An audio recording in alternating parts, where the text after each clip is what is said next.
everybody to another virtual programming brought to you by Mesquite Arts Council. Guess what we're doing today? You're right, we are. We're creating concrete lanterns. You're so smart. It's like we've been best friends forever. Well, before we get started, I want to make sure that you understand that this is an adult-friendly workshop. Although kids can partake in some of the workshop, this is mostly for adults. After you've completed the workshop, you can always let your child paint the concrete lantern.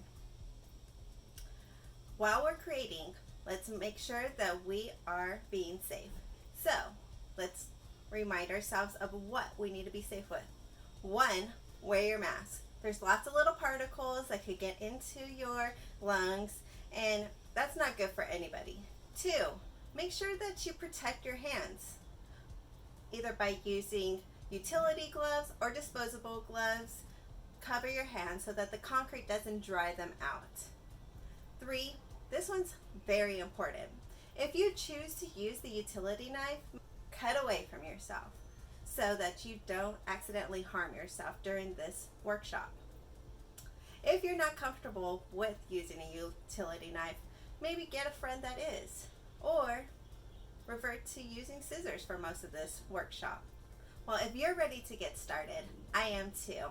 So let's move on to how we create a mold.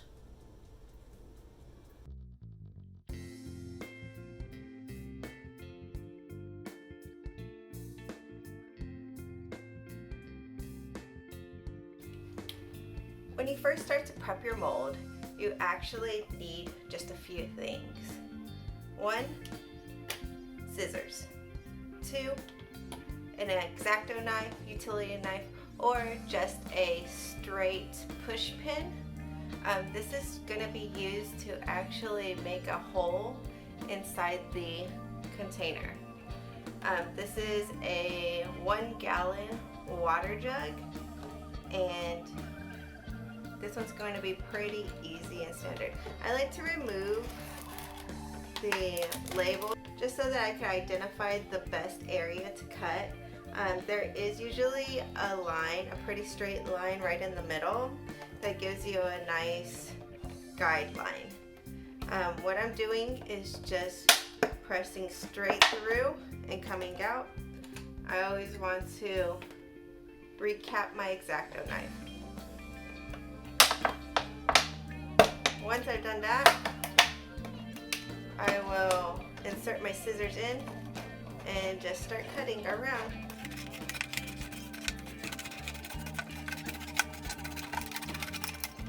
And that's how you get the mold for a gallon water bottle. It will fill the inside of here with the concrete.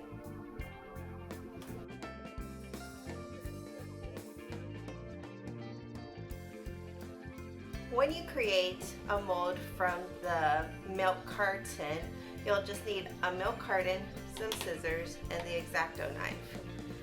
Milk carton doesn't have any specific guideline, so I basically like to go where there's a straight line somewhere, just as a guide of reference on where to cut.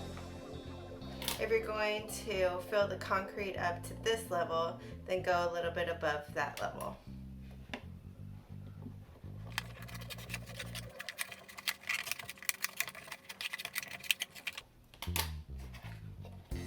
Then basically you just have an empty cart. Make sure that this is thoroughly washed out, otherwise it will have an odor to it.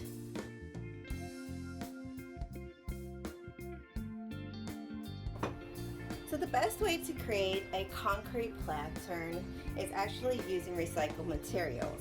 Today I'm using a 1-gallon water bottle for my main base. What I'm going to add inside of it is about 2 cups of concrete, and I'm just using a plastic cup container. Once I get that in, I want to slowly add in some water. So what I'm adding today is about half the amount, which is a cup of water.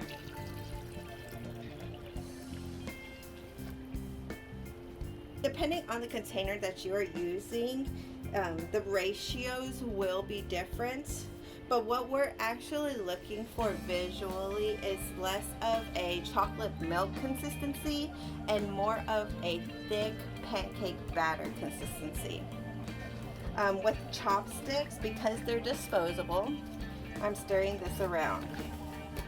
If I feel like it's too thin, I'm just gonna add more concrete to it. The type of concrete that I'm using is mortar because it does not have any rocks in it. But if you want more of a textural surface on top, you're gonna want to buy Quikrete, and it has little pebbles inside of it, and the bag is about 60 pounds, so please ask your attendant to help you and have someone at home help you get it out of your car. And it only costs anywhere between $4 and $6 for a general bag. So our problem is that when we pull out our chopsticks, it's a little bit too translucent. What we want is more opaqueness. So let's add some more concrete. I'm gonna add one more cup and see where we're at. I feel like I might have to add 2 more.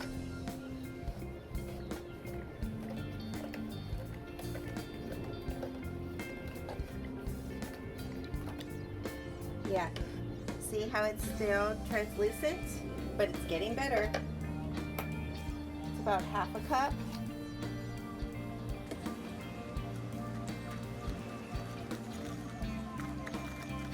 I want to make sure that we're getting all the way down in there to move the concrete around. So this is actually a decent consistency, but I want it just a little bit more thicker. Now, if you're going to use a silicone mold to actually create an image out of this concrete, this consistency that's still pourable is going to be preferred.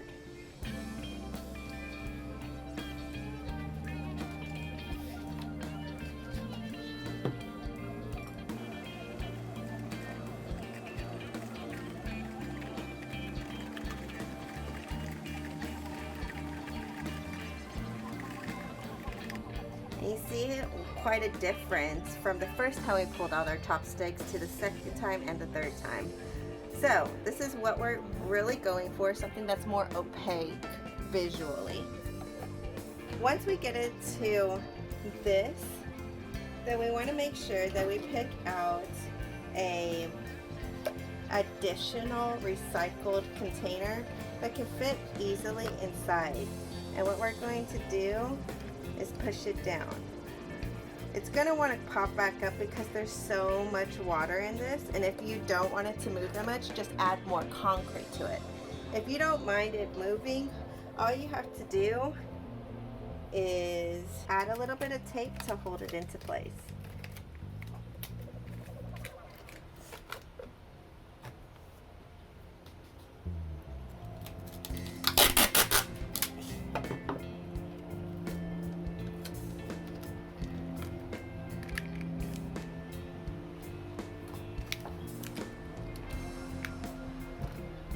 And if you're worried about it, you can always add a little water or rocks into this. The weight of the water and the rocks will actually help hold down the bottle and not allow it to float up like it wants to. This should take about anywhere between 1 to 2 days to start to really set in. If you put it into direct sunlight in the summer heat in Texas, it will dry pretty quickly. If it's in the winter when you're watching this, I would give it additional days, maybe up to like 3 to 5 days. So this is how you create the first step of a concrete planter.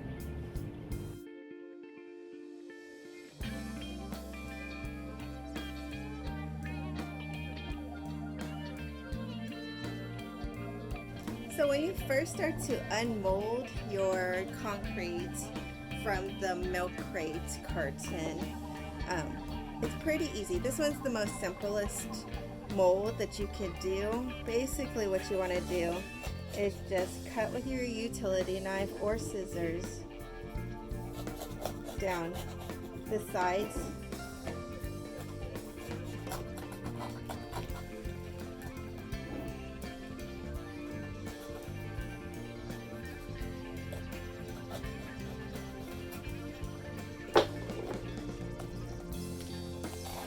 And then peel back.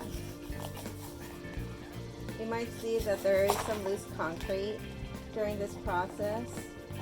You don't have to mind that at all.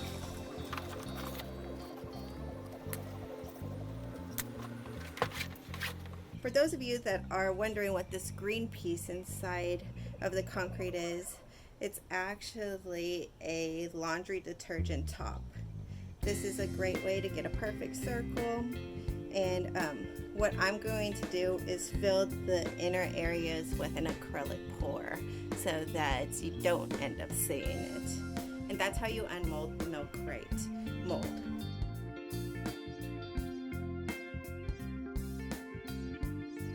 For those of you that have actually used the 1 gallon water jug to make your mold, this one's a little bit more complex.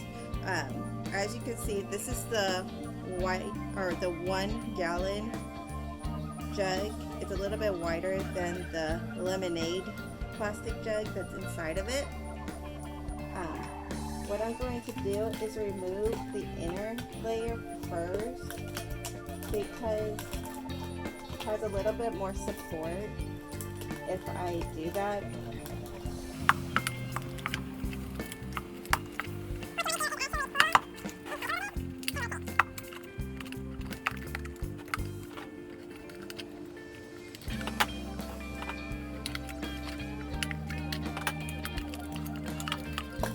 What we're waiting for is a little air pocket to form, and then it'll release pretty easily.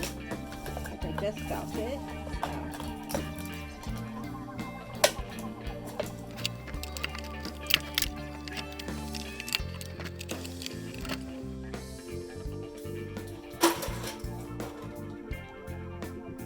Once you got into this point and you remove the inner layer, the rest is pretty simple.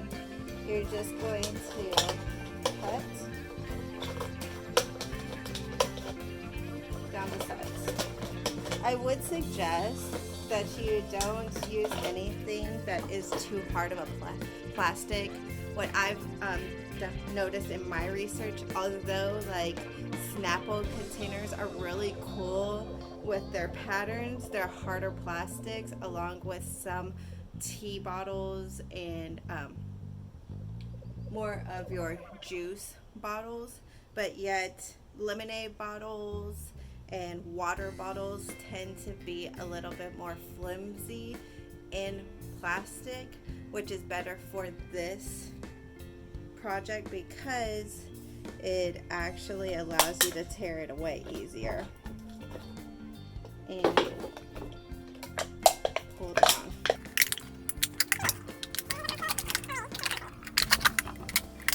And just like the other one, you'll feel almost like an air pocket being released. And then you get your concrete lantern.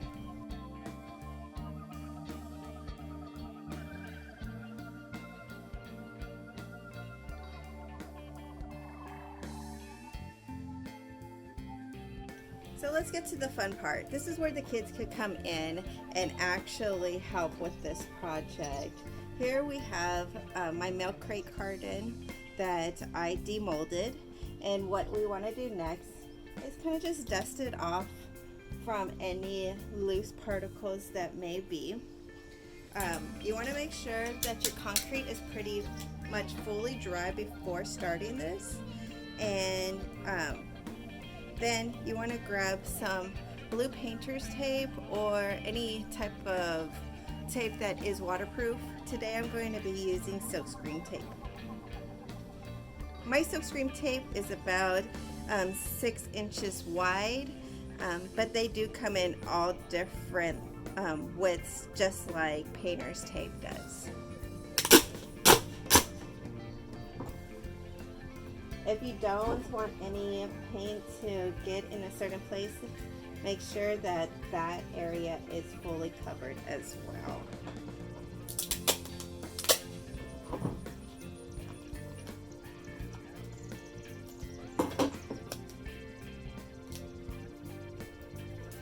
Once you have taped off your concrete lantern, you make sure that it's completely secure all the way around with tape before you start.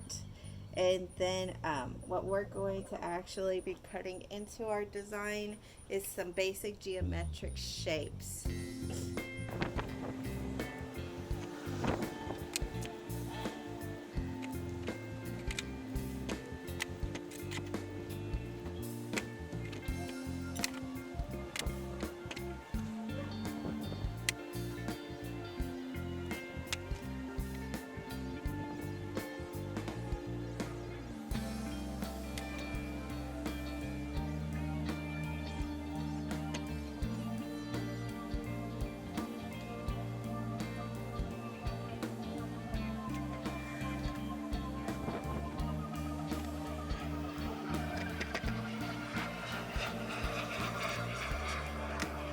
Once we actually get it to this point where we have our design on our concrete lantern that we want and we have chosen, then it's time to start painting.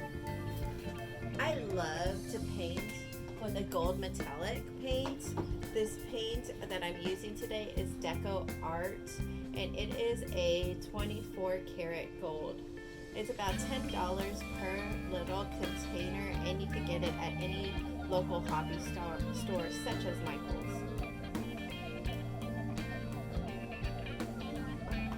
I've shaken this up so that all the little particles are really in place, and then once I get it to a point that I like, just brush it on. With this type of paint, less is more, so the less you put on in the first coat, the better, so that it doesn't actually seep through and under the paint. You could always add another layer as it dries.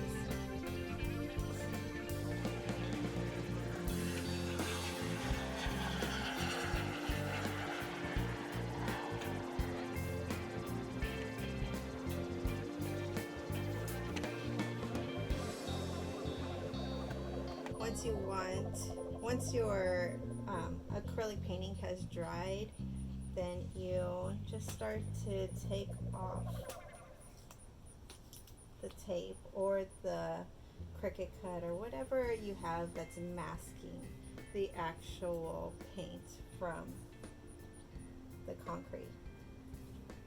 Well, I hope you had as much fun as I did during this virtual program. We want to thank everyone who supports the Mesquite Arts Center, and make sure that you subscribe to our YouTube channel.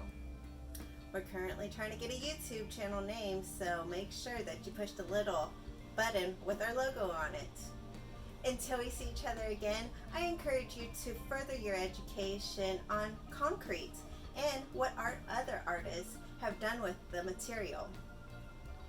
For some Google references, I would consider Klaus Oldenburg or even Louis Kahn. Both of them have great documentaries out there in the internet, so make sure to find them. Until we see each other again, have a great day.